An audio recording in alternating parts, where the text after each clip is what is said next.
अच्छा नहीं जाओ बैनर फ्लाई करो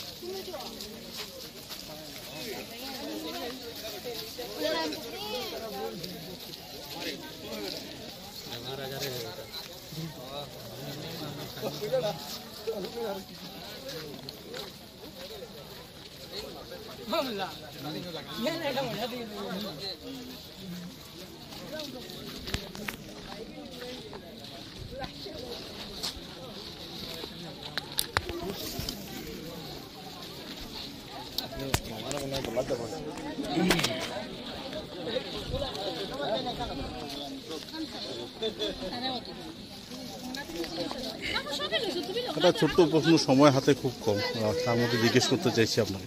দীর্ঘ প্রতীক্ষিত শিলঘাট সেতু একটা প্রত্যন্ত অঞ্চলে লক্ষ লক্ষ মানুষের যাতায়াতের অসুবিধা ছিল এবং রোজগার, আয় ব্যয়, স্কুল যাত্রা এবং ছাত্রছাত্রীদের হয়রানির যে একটা ইতিহাস ছিল, আজ সেই ইতিহাসটা শেষ হতে চলেছে। আপনাদের অনুভূতিটা কীরকম এবং কেমন করে এই সেতুর অনুমোদন হলো, সেটার একটা ইতিহাস আছে, আমরা জানি কিছুটা, একটু বলবেন। দেখুন, এই অঞ্চলটা তো অত্যন্ত প্রত্যন্ত অঞ্চল, আমরা সবাই জানি, এবং এই অঞ্চলের আল্লাহ পাক রব্বুল আলামিনে আমাদের ইসলামিক স্কলার হল জন্ম দিছিলাম। এই অঞ্চলটার মধ্যে বহুত বড় বড় মানুষ জন্ম হয়েছিল। এর মধ্যে অন্যতম একজন আমাদের শ্রদ্ধেয় উত্তর পূর্ব ভারতের বিশিষ্ট ইসলামিক চিন্তাবিদ হযরত মাওলানা শেখ আহমদ সঈদ গোবিন্দপুরী সাহেব, উনি দীর্ঘ 20 বছর পূর্ব হইতে যখন শিলঘাট সেতু বলে নাম বলতেন, তখন আমাদের মধ্যে একটা স্বপ্ন ছিল যে শিলঘাট কি আবার সেতু হবে। কিন্তু উনি ওনার যে দাবি, উনি ওনার যে মনের ভাব, সেই ভাব নিয়ে বার বিভিন্ন সরকারের সঙ্গে আলোচনা করেছেন। এখন বর্তমানে যিনি আমাদের আসামের মুখ্যমন্ত্রী, ডায়নামিক মুখ্যমন্ত্রী, যিনি 18 ঘন্টা কাজ করেন, আপনারা নিশ্চয়ই জানেন, এই মুখ্যমন্ত্রী সঙ্গে আমাদের হুজুরের প্রায় 20 বছরের উপরে, 25 বছরের উপরে সম্পর্ক। উনি যখন মসনদে আসলেন, তখন উনি হুজুরের দাবিতে অত্যন্ত গুরুত্ব দিলেন এবং হুজুর এবং আমাদের মুখ্যমন্ত্রীর মধ্যখানে আমাদের লক্ষ্মীপুরের বিধায়ক কৌশিক রায় মহাশয়, উনি বারবার চিঠি আনা নেওয়া এগুলো করেছেন এবং উনিও তৎপর ছিলেন সেই ব্রিজের জন্য।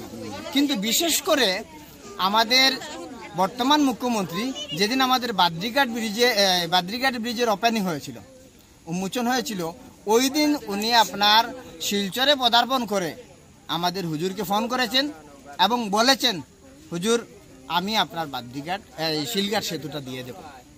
ওই দিন আবার বিকালবেলা আপনারা সবাই জানেন শিলচরে যেটা প্রোগ্রাম হয়েছে, মুখ্যমন্ত্রী মহোদয়ের প্রোগ্রাম হয়েছে, ওই প্রোগ্রামের আগেও আবার তিনি ফোনে কথা বলেছেন আমাদের হুজুরের সঙ্গে এবং বলছেন, হুজুর আপনার ব্রিজ এখনই আমি ঘোষণা করে দেব। আমরা অত্যন্ত খুশি।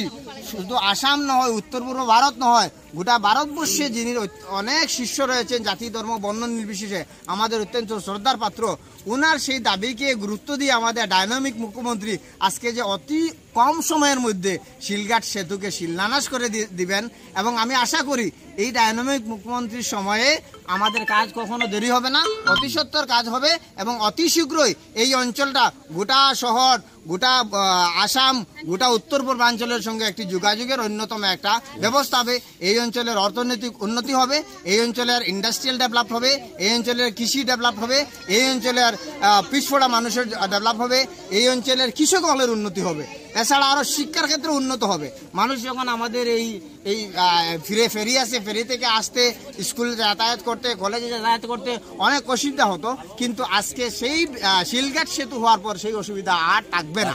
আজকে বিশেষ করে রাষ্ট্রীয় মুসলিম মঞ্চের পক্ষ থেকে আমাদের মাননীয় মুখ্যমন্ত্রী ডক্টর হিমন্ত বিশ্ব শর্মা মহাশয়কে আন্তরিকভাবে স্বাগতম জানাই এবং ডক্টর হিমন্ত বিশ্ব শর্মা মহাশয় জিন্দাবাদ, ডক্টর হিমন্ত বিশ্ব শর্মা মহাশয় জিন্দাবাদ, ডক্টর হিমন্ত বিশ্ব শর্মা মহাশয় তোমাকে জানাই স্বাগতম, ডক্টর হিমন্ত বিশ্ব শর্মা মহাশয় আপনাকে জানাই স্বাগতম।